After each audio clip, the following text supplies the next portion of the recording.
தேவன் சொன்ன வார்த்தையை மட்டும் விசுவாசித்து இதை புசிக்கும் போது நீங்கள் நீதியின் கிரியையில் செய்வதற்கு முன்பாகவே இது உங்களுக்குள்ள ஜீவனை கொடுத்து வேலை பார்க்க ஆரம்பிச்சிடும். அடுத்து கிருபையை குறித்த சத்தியங்களை அறிந்து கொள்ளும் போது இந்த ஜீவன் அக்ரிவேட் ஆகி வேகமாக உங்களிடத்தில் வேலை செய்ய ஆரம்பிக்கிறது.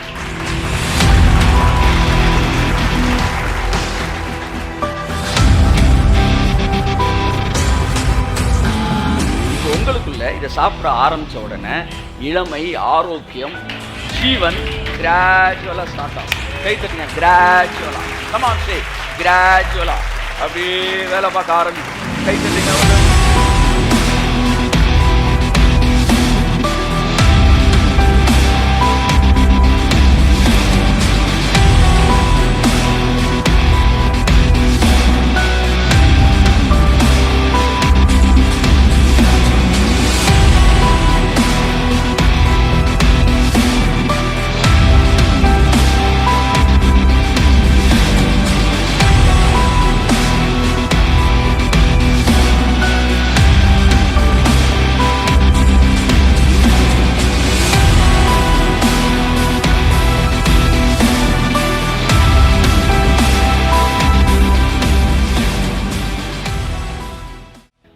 நான் வந்து கண்டுபிடிச்சேன். அதாவது எதுல எல்லாம் நமக்கு ஆசீர்வாதம் இருக்குதோ அது மேல எல்லாம் பிசாசு பயத்தை தர்றான்.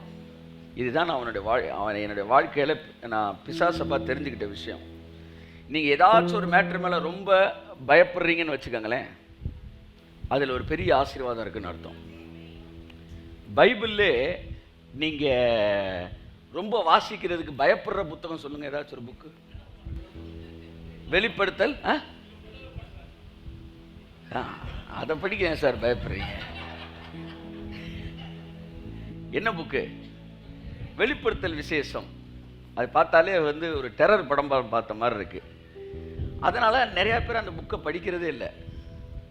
பிசாசே அவங்களுக்கு ஒரு பயமுறுத்திடுவான். வேண்டாம், இது எதுக்கு படித்து நிம்மதியாக வாழ்க்கையை வாழ்கிறத விட்டுட்டு எதுக்கு இதெல்லாம் படிச்சுக்கிட்டு இருக்கிறேன்னு. ஆனால் இந்த பைபிளில் இருக்க எல்லா புக்கிலையும் நீங்கள் வந்து வாசித்து அதை புரிஞ்சுக்கிட்டா ஆசீர்வாதம், சில புத்தகத்தை கடைப்பிடிச்ச ஆசீர்வாதம். ஆனால் வெளிப்படுத்தல் புத்தகத்தை மட்டும் வாசித்தாலே ஆசீர்வாதம். அப்படிதான் தொடங்குது அந்த புக்கு. இதை வாசிக்கிறவனும் இதை வாசிக்கிறத பக்கத்தில் உட்காந்து கேட்டுக்கிட்டு இருக்கான் பாருங்க, அவனும் ஆசீர்வதிக்கப்பட்டவர்கள். அதனால தான் வெளிப்படுத்தல் புத்தகத்து பக்கமே உங்களை போக விடாமல் பிசாசு நிப்பாட்டினான். நீங்கள் ஆசீர்வதிக்கப்படணும்னா டெய்லி ஒரு பக்கத்தை வெளிப்படுத்தல் புத்தகத்தில் புரியாட்டினா கூட வாசித்துருங்க. அந்த நாள் அன்று முதல் உங்கள் வாழ்க்கையில் மிகுந்த ஆசீர்வாதமாக இருக்கும். பைபிள்லே ஒரு பெரிய ஆசீர்வாதமான புத்தகம் இருக்குன்னா வந்து அதில் ஒன்று வெளிப்படுத்தல் புத்தகம். ஏனென்றால் இதை வாசிக்கிறவனே ஆசீர்வதிக்கப்பட்டவன். அப்போ எது நமக்கு ஆசீர்வாதமோ அங்கே போக விடாமல் இந்த பயத்தின் ஆவி நம்மளை என்ன செய்து நிறுத்துகிறது. கானான் என்பது ஒரு சிறந்த ஆசீர்வாதமான ஒரு நாடு. ஆனால் அந்த நாட்டை பார்க்க விடாதபடிக்கு இஸ்ரவேல் ஜனங்களை பிசாசு பயமுறுத்தி வைத்தான். இன்னைக்கு உங்க வாழ்க்கையில தேவன் ஒரு பெரிய ஆசீர்வாதம் வச்சிருக்கும் போது அங்க நெருங்க விடாதபடிக்கு பயத்தை உங்களுக்குள்ள விதைப்பான் பாருங்க பிசாசு. அப்போ உங்களுக்கு ஒரு குறிப்பிட்ட இடத்துக்குள்ள நுழைய விடாம ஒரு பயம் தடுத்துக்கிட்டே இருக்குன்னா அந்த இடத்துல ஒரு பெரிய ஆசீர்வாதம் உங்களுக்கு இருக்குன்னு அர்த்தம். வரங்கள் என்பது தேவன் வந்து மனுக்குலத்துக்கு கொடுத்த ஒரு மிகப்பெரிய ஆசீர்வாதம். தேவன் தான் உயிரோடு கூட இருக்கிறேன் என்பதை நிரூபிப்பதற்குத்தான் வரங்களை வைத்திருக்கிறார். வரங்களை பற்றி 12ஆம் அதிகாரத்தில் எழுதப்பட ஆரம்பிக்கும் போது எப்படி பவுல் தொடங்குறாரு? முன்பு ஊமையான விக்கிரகங்களை அவர் தொடங்குறாரு. அப்படின்னா அந்த காலத்தில் அந்த விக்கிரகத்தெல்லாம் கும்பிடும்போது எந்த ரியாக்ஷனும் இருக்காது, அது ஊமை. ஆனால் நம்ம தேவன் பேசுகிற தேவன், உயிருள்ள தேவன். அதை நிரூபிப்பதற்கு வரங்களை சபைக்கு அவர் கொடுத்திருக்கிறார். நாமே நாமே நாமே நாமே நாமே நாமே. வரங்கள் செயல்படுவதன் மிகப்பெரிய நோக்கம் என்னவென்றால் தேவன் ஊமையானவர் அல்ல, தேவன் உயிர் உள்ளவர் என்பதை நமக்கு தெரியப்படுத்தும்படிக்கு. என் அன்புக்குரியவர்களே, அப்ப இந்த வரங்கள் என்பது ஜனங்களுக்கு தேவனை நிரூபிப்பதற்காக தேவன் கொடுத்த ஒரு விஷயம். எந்த அளவு வரங்கள் பயன்படுத்தப்படுகிறதோ அந்த அளவு பூமியிலே தேவன் உயிருள்ளவர் என்பது நிரூபிக்கப்படுகிறது. ஆகையால் வரங்கள் செயல்படுத்துவதிலே பிசாசு பயத்தை கொடுக்கிறான். அதனாலதான் பவுல் தீமோத்தேயுக்கு எழுதுகிறாரு, தேவன் நமக்கு பயமுள்ள ஆவியை கொடாமல். இந்த வார்த்தைய நைட்டு டிராவல் பண்ண போறனால தீமோத்தேயுக்கு எழுதி கொடுக்கல. நைட்டு தீமோத்தேயு பாத்ரூம் போறதுக்கு பயப்படுறாருன்றக்காண்டி எழுதி கொடுக்கல. எதுக்காக எழுதினார்னா, உன் மேல மூப்பராய சங்கத்தார் கரங்களை வைத்த போது உண்டான தேவனுடைய வரத்தை அனல் மூட்டி எழுப்பு. தேவன் நமக்கு பயமுள்ள ஆவியை.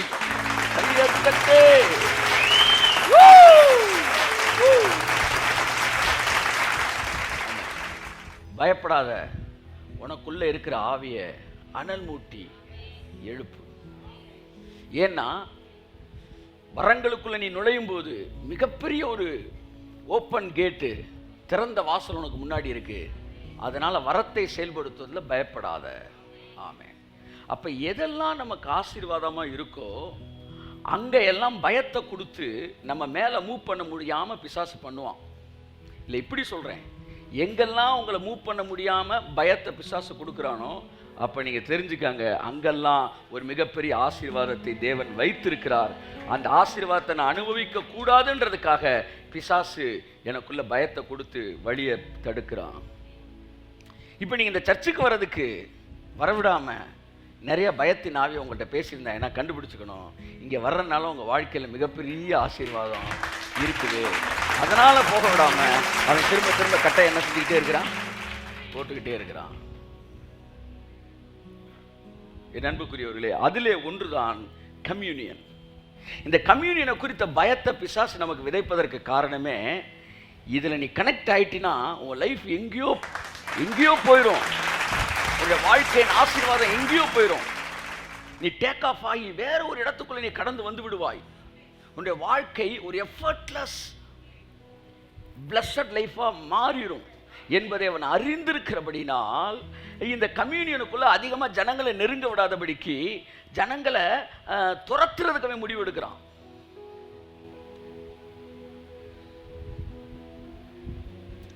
ஆனால் உண்மையில் இது நம்மை அக்கினிக்கு எதுவாய் தீர்க்கும்படிக்கு முன்பாக வைக்கப்பட்டதல்ல, இது நம்மை ஆசீர்வதிக்கும்படி வைக்கப்பட்டிருக்கிறது.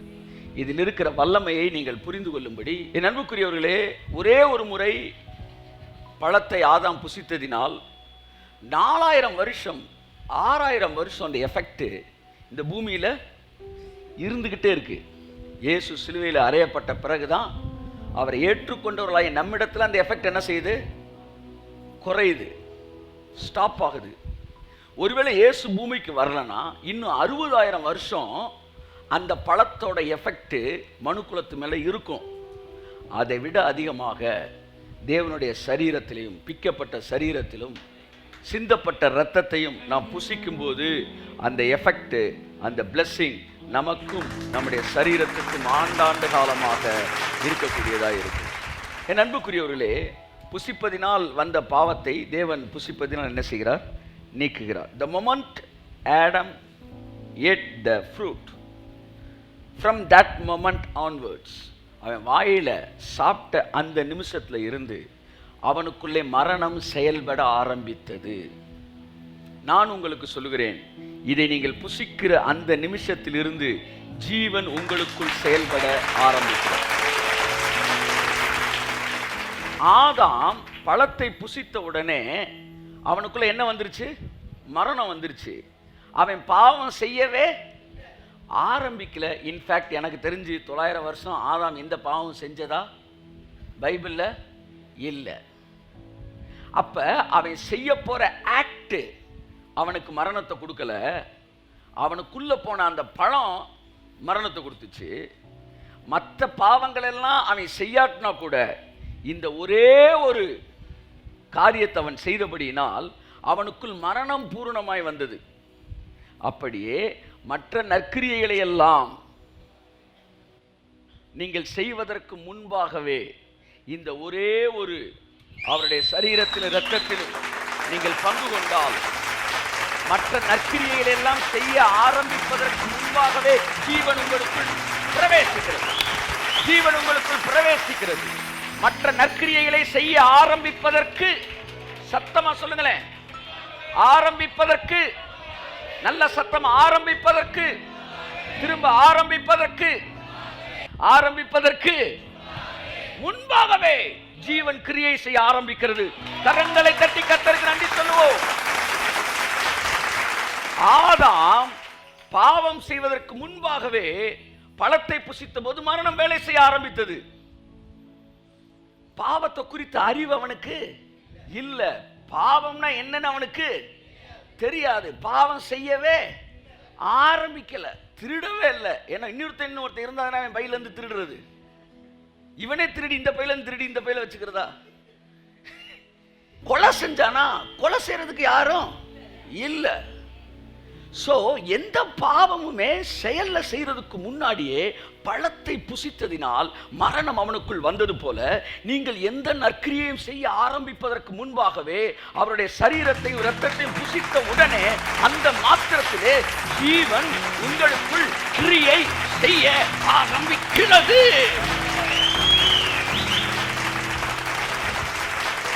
அடுத்து ஆதாம் 900 வருஷத்துக்கு மேல உயிரோட இருந்தான்.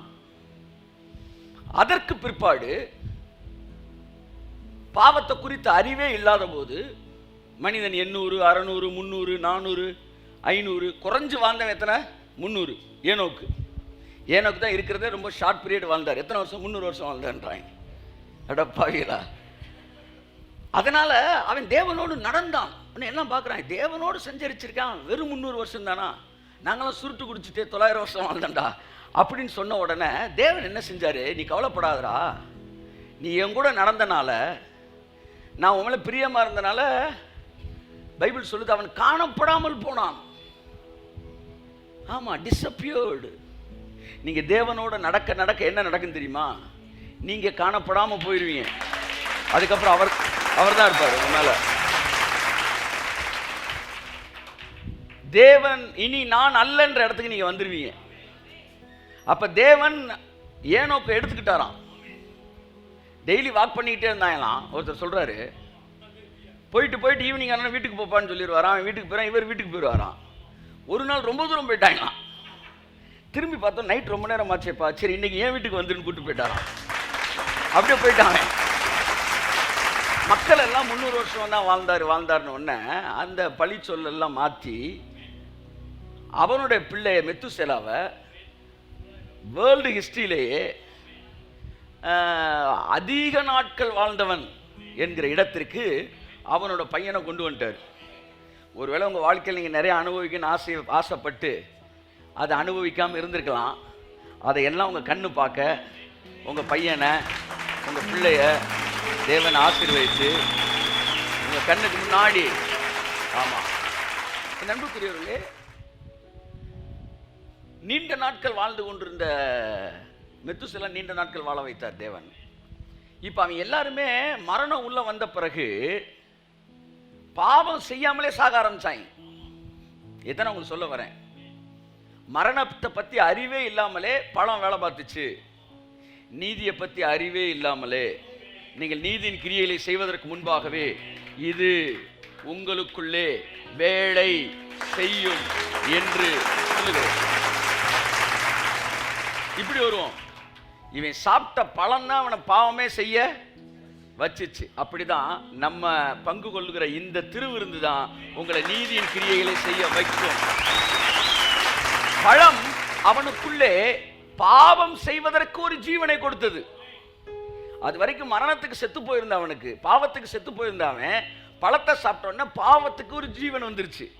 அதனால பாவங்களை விறுவிறுப்பா செய்ய ஆரம்பிக்கிறாங்க. அதுக்கப்புறம் அப்படியே இதை நீங்கள் புசிக்கும் போது ஜீவன் உங்களுக்குள் வந்துருது. அந்த ஜீவன் உங்களை நற்கிரியை செய்வதற்கு ஏதுவாக உங்களை, அந்த ஜீவன் உங்களுக்கு தேவையான அந்த காரியங்களை உங்களுக்குள்ளே செயல்பட ஆரம்பிக்கும். இப்படி 900 வருஷம், 800 வருஷம், 700 வருஷம், 600 வருஷம் மனுஷன் வாழ்ந்துகிட்டு இருந்தான். பாவமே செய்யவும் ஆரம்பிச்சுட்டான். ஆனாலும் பாவத்தை குறித்த அறிவு அவனுக்கு என்ன செய்யல இல்லைனாலும் இந்த பழம் வேலை பார்த்துக்கிட்டே இருந்துச்சு. சீனாய் மலையிலே பாவம்னா என்ன அப்படின்னு தேவன் நியாயப்பிரமாணத்தை கொடுத்த உடனே இதுதான் பாவமா அப்படின்னு அவனுக்கு தெரிஞ்சிச்சு பாருங்க. தெரிஞ்ச உடனே 700 எங்க வந்துருச்சு, 70 ஆகி போச்சு. சர்ன்னு இறங்கிருச்சு ரேஷியோ. எது மாதிரி? ஷேர் மார்க்கெட் மாதிரி இறங்கிருச்சு. இப்போ இதுல என்ன தெரியுதுன்னா, உள்ளுக்குள்ள இருக்கிற மரணம் அது பாட்டுக்கு வேலை பார்த்துக்கிட்டே இருக்கும். பாவம் செய்யாதவன்ட்டையும் வேலை பார்க்கும், பாவம் செய்கிறவனுக்கு வேலை பார்க்கும், பாவத்தை பற்றி அறிவில்லாதவன்ட்டே வேலை பார்க்கும். ஆனால் பாவத்தை குறித்த அறிவு வந்துருச்சுன்னு வச்சுக்காங்களேன், இந்த மரணம் அக்ரிவேட் ஆயிரும். அக்ரிவேட் ஆகி வேகமாக வேலை பார்த்து இவனை 700 70க்கு சரட்டுன்னு கொண்டு வந்துடும். இப்போ நான் என்ன சொல்ல வரேன், நீங்கள் நீதியை குறித்த அறிவே இல்லாதவர்களாய், ஆனால் தேவன் சொன்ன வார்த்தையை மட்டும் விசுவாசித்து இதை புசிக்கும் போது நீங்கள் நீதியின் கிரியையில் செய்வதற்கு முன்பாகவே இது உங்களுக்குள்ளே ஜீவனை கொடுத்து வேலை பார்க்க ஆரம்பிச்சிடும். அடுத்து கிருபையை குறித்த சத்தியங்களை அறிந்து கொள்ளும் போது இந்த ஜீவன் அக்ரிவேட் ஆகி வேகமாக உங்களுக்கு வேலை செய்ய ஆரம்பிக்கிறது. ஆமென், ஆமென். இன்னும் புரியுற மாதிரி சொன்னா, ஆதாம் பழத்தை சாப்பிட்டப்ப சாஃப்ட்வேர் இன்ஸ்டால் ஆச்சு. பாவத்தை குறித்த அறிவு வரும்போது கமாண்ட்ஸ் உள்ள என்ன செய்ய ஆரம்பிச்சு, கமாண்ட்ஸ்க்கு ஏற்ற மாதிரி இந்த சாஃப்ட்வேர் ரெஸ்பாண்ட் பண்ண ஆரம்பிச்சிச்சு. புரியுதா?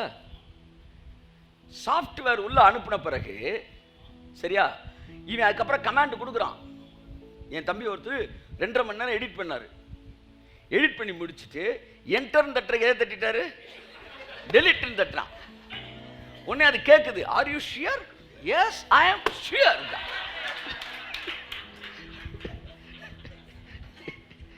அப்ப ரெஸ்பாண்ட் பண்ணுது. சாஃப்ட்வேர் உள்ள இருக்கிறனால கமாண்ட்ஸ் வரும்போது ரெஸ்பாண்ட் பண்ணி அந்த சாஃப்ட்வேர் வேலை பார்க்குது. அப்படியே ஆதாம் பழத்தை சாப்பிட்டப்ப கமாண்ட்ஸ் வரல, அதாவது என்னன்னா பாவத்தை குறித்த அறிவு வரல, ஆனா சாஃப்ட்வேர் உள்ள போயிருச்சு. இந்த சாஃப்ட்வேர் வேலை பார்த்துக்கிட்டே இருக்கு. இப்ப வெளியில இருந்து ஒருத்தன் சொல்ல, மாப்பிள்ள இந்த தம்மை போட்டினா வந்து புகையா வருண்டா அப்படின்னு ஒன்று இந்த அறிவு உள்ள வந்த உடனே இந்த சாஃப்ட்வேர் வந்து கொடுத்து, ஆமாடா ஆமா, உடனே ரெஸ்பாண்ட் பண்ணுது. இப்போ இது உள்ள போன உடனே மரணம் நாளை கழிச்சு வர வேண்டிய மரணம் ஒரு தம்மை போட்ட உடனே என்ன ஆயிருது, நாளைக்கு வந்துடுது. அப்போ பழம் என்பது சாஃப்ட்வேர், அறிவு என்பது கமாண்ட்ஸு. இது ரெஸ்பாண்ட் பண்ண உடனே வேகமாக மரணத்தை நோக்கி மனிதன் போக ஆரம்பித்தான். அப்படியே அவருடைய பிக்கப்பட்ட சரீரமும் சிந்தப்பட்ட இரத்தமும் நீங்கள் போஜன பானம் பண்ணும்போது உங்களுக்குள்ளே ஜீவன் என்கிற சாஃப்ட்வேர் உள்ள வந்துருது. கையை தட்டுங்க, நல்லா கையை தட்டுங்க, அல்லேலூயா சொல்லுங்க. ஜீவன் சாஃப்ட்வேர். ஆமே நாமே நாமே நாமே நாமே இந்த சாஃப்ட்வேர் வந்துருச்சு. இப்ப கொடுக்கிறது, ஜெபிக்கிறது, பரிசுத்தம், கீழ்ப்படிதல், இப்படிலாம் சும்மா அப்படி பேசின உடனே டக்குன்னு இந்த சாஃப்ட்வேர் ரெஸ்பாண்ட் பண்ணுது. இது வரைக்கும் அந்த ரெஸ்பான்ஸை நீங்க பார்த்துருக்க மாட்டீங்க. இப்ப இந்த ஜீவன் உள்ள போன உடனே அது ரெஸ்பாண்ட் பண்ணி உங்களுக்கு வேலை. எப்ப இருந்து? இதை புசிக்கும் நாளிலே. என்னையிலிருந்து வேலை பார்க்குது, அடுத்த வார்த்தை இருந்து இல்ல, இதை புசித்த அந்த நிமிடம் முதற்கொண்டு இது உங்களுக்குள் கிரியை செய்கிறதா இருக்கிறது. ஹல்லேலூயா. என் அன்புக்குரியவர்களே, அப்ப யூதாஸ் அந்த துணிக்கையை வாங்கின பின்பு சாத்தான் உள்ள புகுந்தான். அதுக்கு ஒரே ஒரு காரணம், இயேசுவை அவன் மேசியான்னு நம்பவே இல்லை. எந்தெந்த வார்த்தையெல்லாம் இந்த சாப்டர்ல நம்மளை ட்ரபிள் பண்ற மாதிரி இருக்கு, நம்மளை பயமுறுத்துற மாதிரி இருக்கு, அந்த வார்த்தையோட உண்மையான அர்த்தம் என்ன என்பதை மட்டும் பார்க்குறோம். போது இதெல்லாம் எரேஸ் பண்ணினா தான் அதில் இருக்க பாசிட்டிவான விஷயம் உள்ள என்ன செய்யும், போகும். ஸோ என்ன அர்த்தத்திலே பவுல் இதை எழுதினார் என்பதை குறித்து ரொம்ப கான்ட்ரடிக்டாக இருக்கிற வார்த்தைகள். ஸோ என்ன சொல்ல வரேன், இவன் இந்த யூதாஸ் வந்து இயேசுவை மேசியாவென்றும் அவருடைய மரணத்தினாலே நம்மளுக்கு ஜீவன் இருக்கிறது என்பதை அவன் விசுவாசிக்கவே இல்லை. கூடவே இருக்கிறனால நீங்க 12 சீசன் ஒரே ஆள் நினைச்சிடக்கூடாது. வார வாரம் வந்து உட்காந்து கூட யூதாஸ் என்ன செய்யலாம், இருக்கலாம். ஆகவே அன்புக்குரியவர்களே, யூதாஸ் உட்கார்ந்து இருந்தப்ப he couldn't believe that he is the Messiah. He thought that he is a teacher. he is a prophet. அல்லேலூயா சொல்லுங்க. பூர்வ காலம் முதல் பங்கு பங்காகவும் வகை வகையாகவும் தீர்க்கதரிசிகள் வழியாக திருவுளம் பற்றின தேவன் இந்த கடைசி நாட்களில் நமக்கு தம்முடைய குமாரன் மூலமாக தம்மை வெளிப்படுத்தினார். ஆமென். அவங்களுக்கெல்லாம் டீச்சர்ஸ் அனுப்புனாரு. அவங்கெல்லாம் வழிமுறைகளை சொன்னாங்க. எங்களுக்கு எங்கள் பாவத்தை போக்குவதற்கான வழியை சொல்லித் தருவதற்கு ஒரு ரபியை தேவன் அனுப்பவில்லை, பாவத்தை நீக்குவதற்கான பலியையே தேவன் அனுப்பினார். ஆமென். பழைய ஏற்பாடு முழுவதும் தீர்க்கதரிசிகள் அனுப்பப்பட்டார்கள். எங்களுக்கு ஒரு மேசியா அனுப்பப்பட்டார். மேசியா என்றால் எங்களுக்கு போதிக்கிறவர் அல்ல. மேசியா என்றால் எங்கள் பெயரிலே சாதித்து எங்கள் வாழ்க்கையின் பாவங்களை அழித்து எங்களுக்காக பலியாகி எங்களுக்கு வரவேண்டிய அடிகளை தானே வாங்கி கொண்டு எங்களை விடுதலை ஆக்குகிறவர். இந்த கடைசி காலங்களில் தேவன் தம்முடைய குமாரன் வாயிலாய் வெளிப்படுத்தினார். இப்ப விஷயம் என்னன்னா, இந்த யூதாஸுக்கு 2 கான்வர்சேஷன் கண்டினியூவலா ஓடிக்கிட்டே இருந்துச்சு. ஒன்று என்ன, இயேசு கிறிஸ்து கூட, இன்னொன்று பரிசேயர்கள் கூட. இயேசு கிறிஸ்து கூட உட்காந்து அவருடைய போதனைகளை கேட்கும்போது, சே இவ்வளோ சூப்பராக பேசுகிறாரே அப்படின்னு அட்மையர் ஆவான். அவருடைய போதனைகள் தான் கவர்ந்து இழுக்கப்பட்டானா. பைபிள் தெளிவாக இது ஹிஸ்ட்ரி சொல்லுது. அதுக்கப்புறம் என்ன செய்வானா, இதை பற்றி அங்கே போய் டிஸ்கஸ் பண்ணுவான். இப்போ யார் யூதாஸ் அப்படின்னா, 2 டிஸ்கஷனில் உட்கார்றது. நான் சொல்கிறது சத்தியத்துக்காக ஆர்கியூ பண்ணுறதை பற்றி பேசலை. ஓஹோ ஒருவேளை இப்படி இருக்குமோ அப்படின்னு உட்கார்றது. இந்த 2 டிஸ்கஷனில் இருந்தாலே இட் ஸ்டார்ட் ஒர்க். அது எப்படி சார் டிஸ்கஷனில் உட்காந்தாலும் நீங்கள் எப்படி சொல்லலாம்? அந்த சீடு இருந்தால் தான் அந்த டிஸ்கஷனில் உட்காரவே பிடிக்கும். மற்றவனுங்க உட்காரவே பிடிக்காது, பேசிக்காகவே பிடிக்காது. இப்போ நான் இருக்கிறேன்னா எனக்கு அந்த மாதிரி இடத்துல உட்கார முடியாது.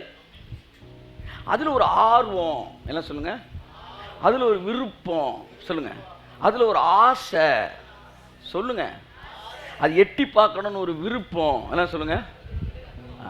அது இருந்தாலே அது சிக்கல் தான். ஆனால் ஒரு விஷயத்தை தெரிந்து கொள்ளுங்கள், இந்த வேதத்திலே எங்கெல்லாம் அந்த இன்டீரியராக போய் பார்க்கணும்னு விரும்பினாயிலோ அதெல்லாம் இந்த பழத்தோட எஃபெக்ட்.